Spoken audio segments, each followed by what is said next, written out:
Hello, boys and girls, and welcome to Growing in God's Story. When we listen to the stories that God has given us in our special book called the Bible, we have to use our whole bodies to listen. We have to listen with our ears. We have to watch with our eyes. We have to keep our lips quiet, and we especially need to listen with our hearts. Anytime I bring you one of God's stories, I will always invite Jesus to be with us.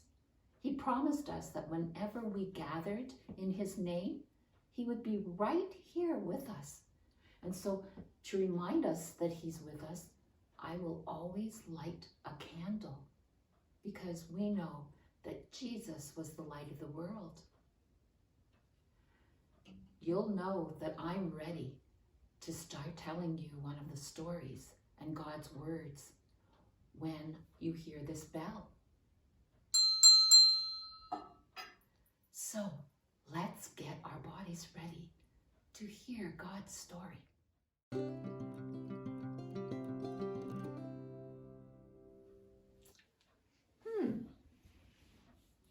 I wonder what this could be.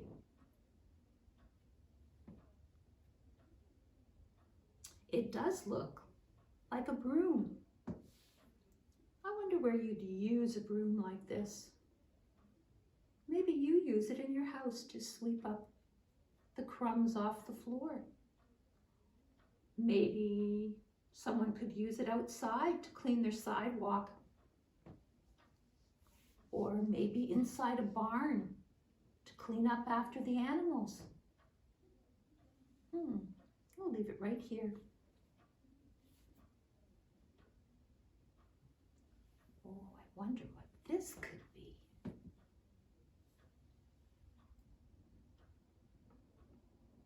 It looks like an old-fashioned candle. Almost like it has a wooden candle holder. In Jesus' time, candles were very important because there was no electricity. You couldn't flick on a switch and have lights. You'd need this candle to be able to go to your bedroom when it got dark, be able to do your homework, be able to do the dishes when it got dark, even to go outside, to go somewhere to the washroom. You'd need a candle. Very important. Wow, I'm going to put those right here. Whoa. What else do I have? Oh, look at this. Wow. It looks like a treasure chest. I wonder if you have some kind of a treasure chest. What would you put inside of it? If I had some special jewelry, maybe my ring, or maybe a special necklace that I want to keep safe, I might put it in a chest like this. I might even have a little bit of money that I've saved up and put it in here. Maybe you've got some little toys that you really want to keep safe and you don't want to lose them, so you put them in here. I wonder what this has to do with our parable today. Wow, look what I have next.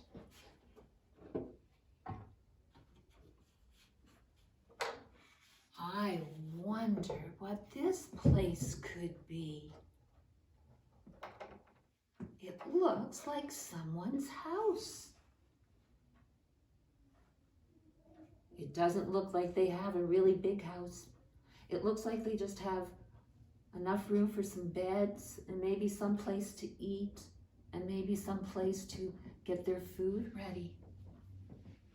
Wow. Wonder whose house this could be. Maybe it is Mary and Joseph's house. Maybe some of the disciples lived here. Maybe it's a cabin. Maybe you've been camping or you've gone on vacation and you've stayed in a cabin like this before. It doesn't have any lights though. It looks like you have to use candles in this place. I think I'm going to put the broom in the house. And I think I'm going to put this candle on the table. And maybe I'll put this chest right over here where it can be safe.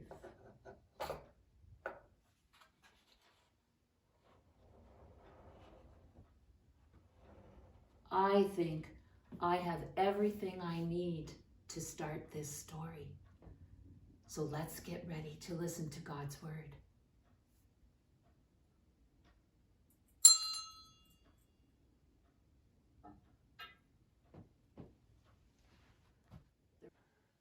There once was a man who did such amazing things and said such wonderful things that people would follow him wherever he went. Sometimes he would talk to them on the side of a mountain. Other times he would talk to them near the sea. And other times he would come through their village. This time someone said, "Who are you?" And he said, "I am like a woman who has 10 coins. She kept them safe so she would not lose them in a special place.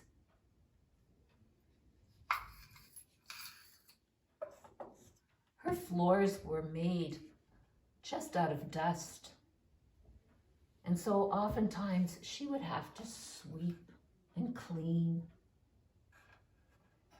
One day, she thought about her coins, and she decided she'd better count them to see if they were all there.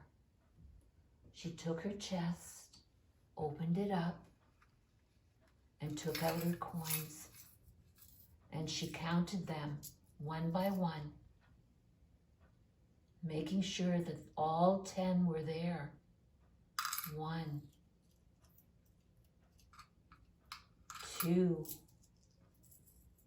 3, 4, 5, 6, 7, 8, 9. Oh no! She only had 9 coins. Where could the other one be? She took her broom and she started sweeping all over her house. She swept under the beds, behind the dressers, near the nightstands, in every corner. She came to the kitchen and checked behind the cupboards, near the sinks, under the table. She could not find her precious coin. And it had finally become night. She was so tired, but she wasn't going to give up.